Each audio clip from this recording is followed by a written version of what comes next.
আবু হুরায়রা রাদিয়াল্লাহু তাআলা আনহু থেকে বর্ণিত, তিনি বলেন রাসূলুল্লাহ সাল্লাল্লাহু আলাইহি ওয়াসাল্লাম বলেছেন, আফজালুস সালাতি বা'দাল মাফরুজাতি সালাতুন ফি জাওফিল লাইল। রাসূলুল্লাহ সাল্লাল্লাহু আলাইহি ওয়াসাল্লাম বলেন যে ফরজ নামাজের পরে সবচেয়ে উত্তম নামাজ হচ্ছে শেষ রাতের মাঝ ভাগের নামাজ, অর্থাৎ তাহাজ্জুদের নামাজ। তাহাজ্জুদের নামাজ তো আমরা পড়ব, তাহাজ্জুদের নামাজের রাকাত সংখ্যা কত? বুখারী শরীফের 1140 নম্বর হাদিসে এসেছে, আন আয়েশা রাদিয়াল্লাহু তাআলা আনহা قالت কানা নবী সাল্লাল্লাহু আলাইহি ওয়াসাল্লাম ইউসাল্লি ফি জাওফিল লাইলি 13 রাকাতান মিনহাল উইতর ওয়া রাকাতাল ফজর। হযরত আয়েশা সিদ্দিকা রাদিয়াল্লাহু তাআলা আনহা বলেন, রাসূলুল্লাহ সাল্লাল্লাহু আলাইহি ওয়াসাল্লাম রাতের বেলায় 13 রাকাত নামাজ পড়তেন।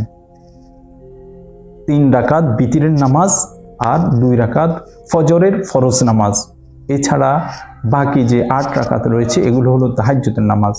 সুতরাং রাসূলুল্লাহ সাল্লাল্লাহু আলাইহি ওয়াসাল্লাম তাহাজ্জুদের নামাজ পড়তেন 8 রাকাত। রাতের শেষ ভাগে আমরা যখন উঠবো, আমাদের হাতে যদি সময় থাকে তাহলে আমরাও 8 রাকাত তাহাজ্জুদের নামাজ পড়ব। যদি সময় কম থাকে তাহলে কমাস কম 2 রাকাত হলেও আমরা তাহাজ্জুদের নামাজ পড়তে পারবো, কোনো সমস্যা নেই। কিন্তু রাসূলুল্লাহ সাল্লাল্লাহু আলাইহি ওয়াসাল্লাম 8 রাকাত তাহাজ্জুদের নামাজ পড়েছেন। সুতরাং আমরা এটার উপর আমল করার চেষ্টা করব।